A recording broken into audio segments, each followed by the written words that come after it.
Hey everybody, welcome back to microbeerreviews.com. Once again tonight, a brand new beer out of Charlottesville, Virginia, which is becoming much more popular in our beer reviews. And I live on the East Coast, and it just seems like these breweries keep popping up. This is from the Three Notched Brewing Company, and you can see the axes, the three notches. This is their 40 Mile IPA. It's one of their flagships. It says "Leave Your Mark" at the top here. It's 6% ABV, and I believe it's 50 IBUs. So this beer is interesting because, once again, I think the IPA market's very crowded. I think everyone's trying to participate and try to stand out. So this one has just got a ton of hops in it. CTZ, which is becoming more popular, Eldorado, Simcoe Centennial, Cascade, and Falconer's Flight, which I've never heard of. Two Roll and Caramel Malt 10 are also in the mix here. The other interesting thing about this beer and brewery, which I think is kind of neat,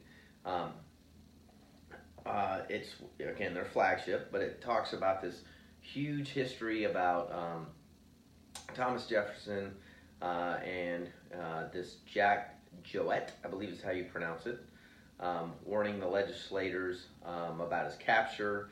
And again, Virginia being in the South, a lot of history there with the independence of our country. And it says, "Jack left his mark on history. How will you leave yours?" So there you have their little challenge there from the brewery, which I think is pretty cool. So it's a West Coast IPA.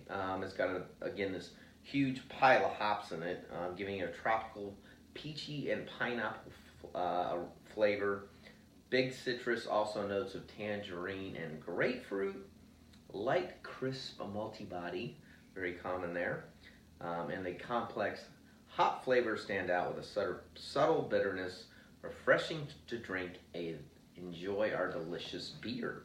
So, a little bit of cool things in the description there, which I thought was neat. But the can was really cool, and it's got this old kind of, well, not old, but modern take of a soldier on a horse there. So kudos to them on some pretty cool artistic versions of the modern day warrior. So, as we always say, let's get it into the glass. See what we have here from a brand new brewery that we are reviewing. So, I have very low expectations, and I'll tell you why. Because this is, again, one of those situations where I really want to make sure, with new breweries, we do due diligence. So it's got a nice kind of golden orangish color to it. There's a lot of stuff floating around. Definitely some residuals in there, as I call it. There's almost zero head on this beer. I don't know if the lighting's good enough, but there is almost nothing on top. Which could lend to the fact, let's see, this beer is 5 weeks old, so it's pretty fresh for an IPA. So we've got a very low carbonated, a little bit of funkiness floating around. Aroma's pretty nice. Definitely some Centennial hops in there, some grapefruit, some pininess. It's a little flat. You can smell that there's not a lot of carbonation. You can smell that it's kind of a little bit on the bland side. A little grapefruit coming out. It smells decent. I mean, but I'm critical with IPAs these days, especially one that's fairly fresh, where you're looking at this on the glass, where there's almost no head from beginning to end, and there's some funky stuff floating around, which I'm not a huge fan of. But as we always say, cheers. Let's get into the glass. See what we have here.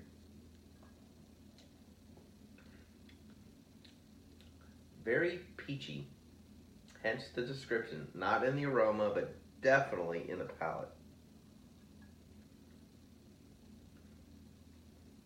Wow, that's different. It's very peach, a little bit of grapefruit. Nice. The hop balance is really nice. It's on the back of the palate. The finish is real smooth. It's a very balanced beer in terms of the way it tastes. I wish there was more. I wish there was more, a little bit more carbonation. Yeah, it's a peach IPA is what I would call this, with a little bit of other fruit mixed into it. The hops are pretty nice. There's a little bit of pininess in there as well.